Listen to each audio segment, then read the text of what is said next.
You are listening to Book Clips, a mini podcast in which authors or narrators do readings from novels. Check out the show notes for the synopsis and buy links for this book. Hi, my name is Suzanne Falter, and today I'm doing a reading from my romance novel, Driven. It's part of the Oaktown Girls series, all set in woman-owned businesses in Oakland, California. In this scene, the two protagonists, Kate and Lizzy, meet each other for the first time. Lizzy and her business partner, Tanika, have co-owned the Driven garage for years, but Kate is new in town. She works for the uber-competitive former race car driver, Mindy Rose, whose mission it is to actually destroy Driven, which she plans to do by offering chair massages in a sushi bar in her much slicker woman-owned garage. Here, Kate is stuck in traffic in a car filled with massage chairs. Turning up the volume and lowering the windows, Kate sat back and relaxed. It was a California day. The fog had lifted, the San Francisco Bay was a glimmer in the distance, past the cars and the highway, the railroad tracks, and the container ships and cranes. The sun was warm on her naked arm. Traffic picked up slightly now. This will all ease up any moment, she thought to herself. Perhaps her life would, as well. Perhaps some great stroke of fortune would descend upon her like lightning, and she could lose the constant shadow of worry she carried everywhere. Perhaps everything would suddenly, magically change. As Kate predicted, the traffic eased as she rounded the curve coming onto 80. Accelerating, she pulled out into the far right lane. Her lane emptied out as cars sped off in various directions. As Michael Jackson's baby voice shouted, "Sit down, girl, I think I love ya," a loud, hard bang came from the front of the car, and Kate's front end began to weave wildly. Immediately she hit the brakes. She heard her tires screech as she spun in a perfect slow-motion circle, knowing that at any moment she was about to slam into the cement barrier at her side. Bracing herself for impact, Kate intuitively shut her eyes and eased up on the brake. Then, strangely, the car simply stopped. After a few seconds, she opened her eyes and found the car sitting slightly askew at the edge of the Powell Street off-ramp as the apparently unfazed traffic whizzed by on her left. The anticipated crash had not happened. She was, in fact, okay, even if her heart was now beating furiously. Kate took a deep breath and gently steered the car down the off-ramp, listening to her newly flat tire flap against the road. It was a blowout, she realized. She was going to have to find a garage or tire place somewhere immediately. It was that or wait for roadside assistance, which wasn't really an option since she had no plan, nor did she have any idea how to change a tire. Gingerly, Kate steered the car down a few back streets to San Pablo Avenue. She limped along, looking in vain for a garage, until finally she pulled out her phone with a shaking hand. She typed in auto garage, and after a moment the nearest service station appeared. Driven Garage, 6203 San Pablo Avenue. Of course, she thought grimly. The focus of Mindy's nasty obsession and her own resistance was less than 800 feet up on the right, and they would be the ones to fix her flat. Fine, she thought. Karma. She would get in, get the tire, and get out. No harm done. She really did need their help. Kate checked her wallet. She could probably pay in cash, so they would never even learn her name.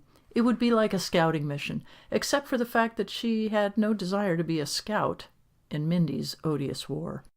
No, what Kate really wanted in this moment was to be taken care of grandly, to hand her damaged car over to someone reliable, and then to be treated to a long, deep massage, followed by a luxuriant bubble bath with perhaps a nice cold glass of good oaky Chardonnay in hand.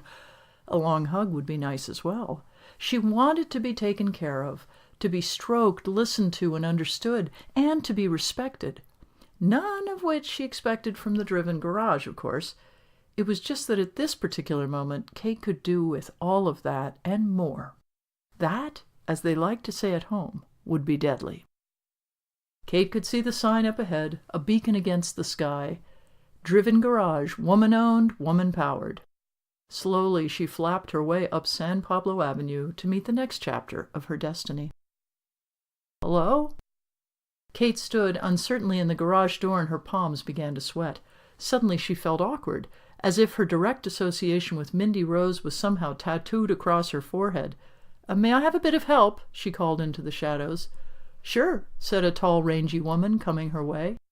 Kate watched as the woman approached. Her shaggy brown hair lightly fringed the collar of her coveralls.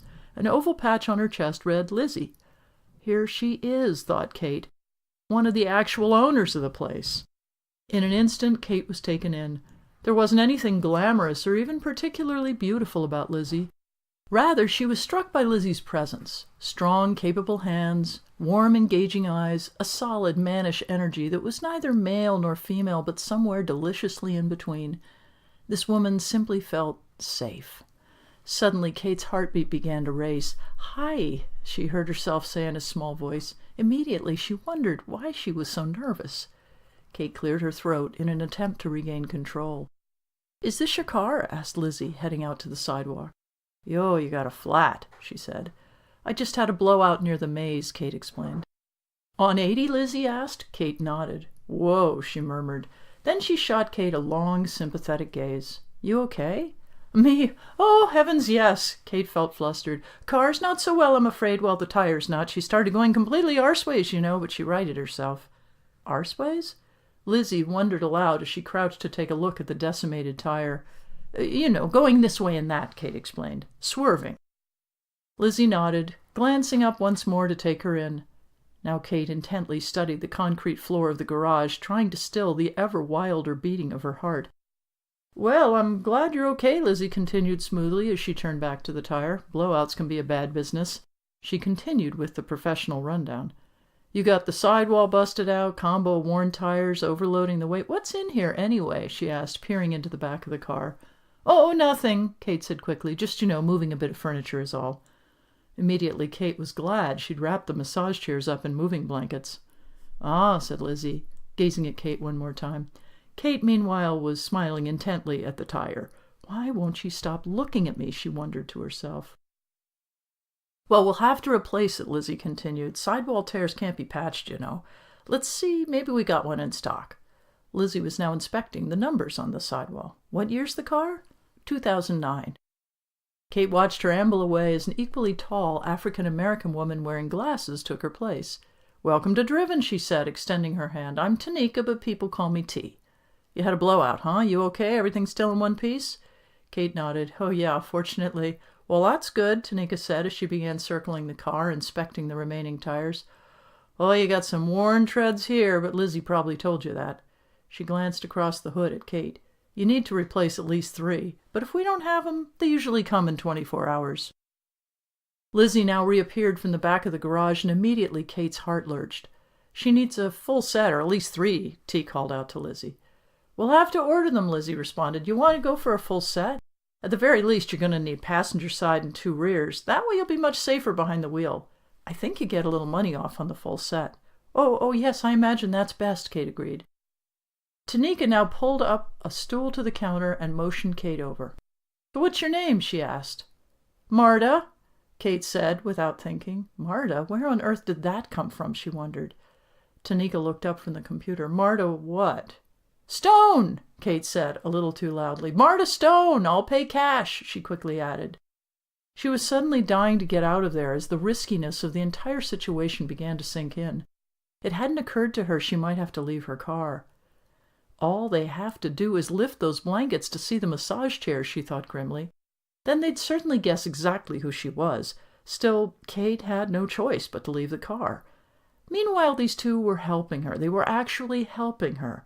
And they seemed as friendly and professional as 2 garage owners could be. Kate sighed and tried once more to calm herself. She wondered if they were even aware their business was the target of a vicious attack. She also wondered if they were lovers or if Lizzy was actually single, but then she remembered her mission. Get in, get the tires, get out. She'd just have to hope for the best and come back tomorrow. "You can pay tomorrow when you pick up the car," Tanika was explaining. Kate snapped out of her reverie to pay attention. Lizzy was lingering by the counter with her hands in her pockets. She rocked gently back on her heels, studying Kate, which made concentration almost impossible. Kate felt herself grow warmer under Lizzy's gaze. She looked anywhere but at Lizzy, turning her attention this way and that. "So where are you from?" Lizzy asked her curiously. "Oh, Ireland," Kate said. "I suppose I have a bit of an accent." "Well, yes," Lizzy said lightly. "I like it." Kate felt her face redden and her hands begin to tremble. The two business owners couldn't be lovers, or she never would have said that. Why am I even thinking these thoughts? Kate felt like she wanted to drop straight through the concrete floor to the garage. Was this some sort of delayed reaction to the blowout, she wondered, or was she just immediately, oddly attracted to Lizzy? It had to be the blowout, she decided firmly. Lizzy definitely wasn't her type, and if she was, well, she just couldn't be. "Grand," Kate said, taking the card from the counter and slipping it into her pocket. "I'll be back tomorrow." I'm Suzanne Falter, reading from my novel, Driven. You have been listening to Book Clips. Check out the show notes for the synopsis and buy links for this book. If you are interested in showcasing your novel, then check out the show notes for more information.